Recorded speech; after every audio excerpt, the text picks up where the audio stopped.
So at long last, the new GTA Online update has been released, and for the rest of this video, I will show you all of the new things. This will include some new vehicles, the new business, and a bunch of other things as well. So without wasting any more time, let's dive into this video. First things first, once you spawn in to a GTA Online session, you will see that the Darnell Bros factory does have this purchasable icon. To purchase this, you can either head over to the location, or instead go over to the Mazebank Foreclosures website, where you can purchase the Darnell Bros factory for a huge $2.3 million.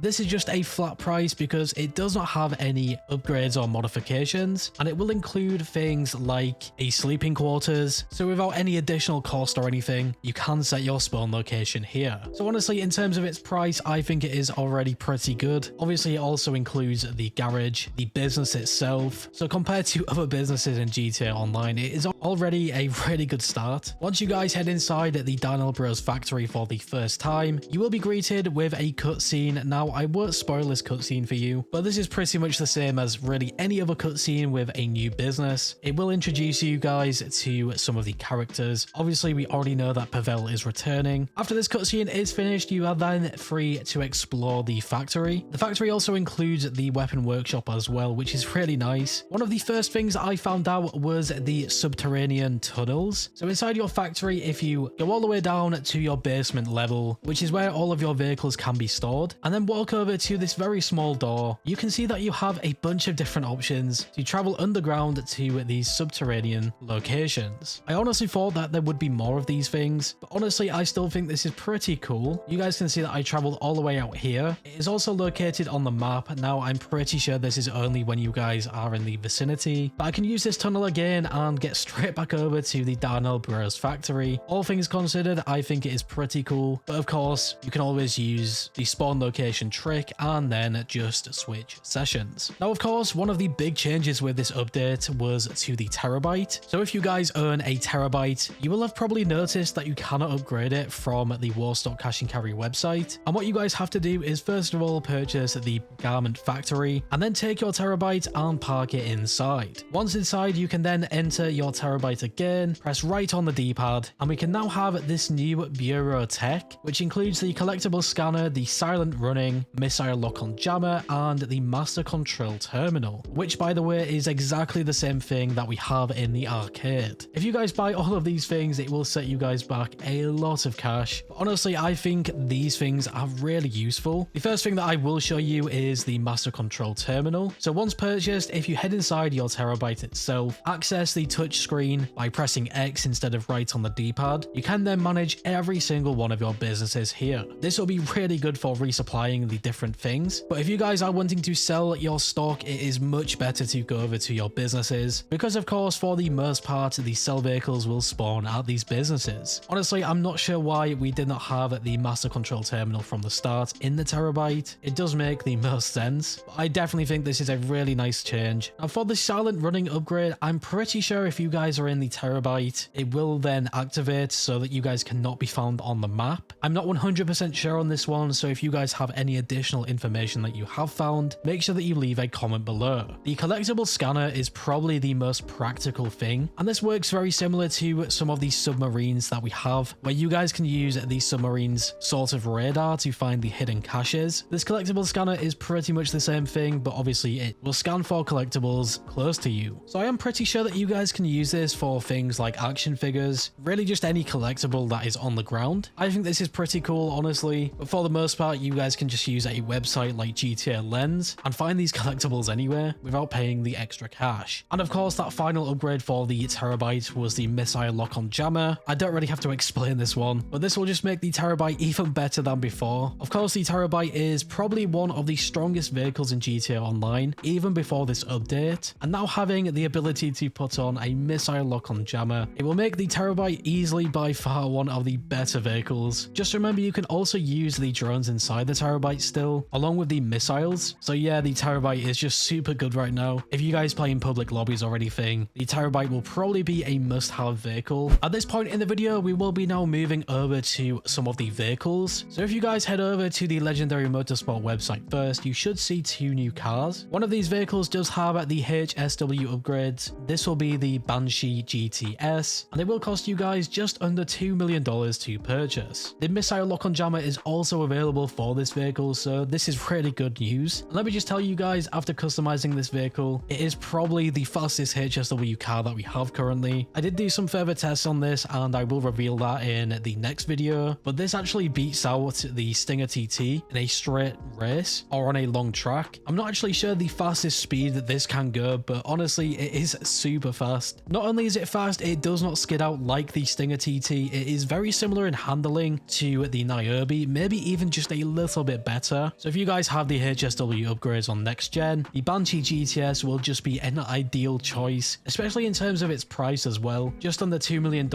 Obviously you will have to still buy the HSW upgrades, but I think this is worth it. And the second vehicle that we had on the Legendary Motorsport website was the Jester RR wide body. Compared to the standard Jester, the wide body version is actually, in my opinion at least, better. Now I'm unsure if this is because it is a wide body version, but this rarely skids out. The handling on it feels insane, but the only problem with this version is you guys will not be able to change this livery, at least currently in the game. You will see when I am upgrading the Jester wide body, there is no livery option. I can change pretty much everything else, but in terms of its customization overall, it is pretty limited. I would still recommend this vehicle. It does look pretty clean. I love how the tires sort of pop out of it as well. In my opinion, still a really good option. Now over on the Warstock Cash and Carry website, we've got some really controversial options. So first of all, we have the Terminus Patrol. Without a trade price, this will set you guys back $5.1 million.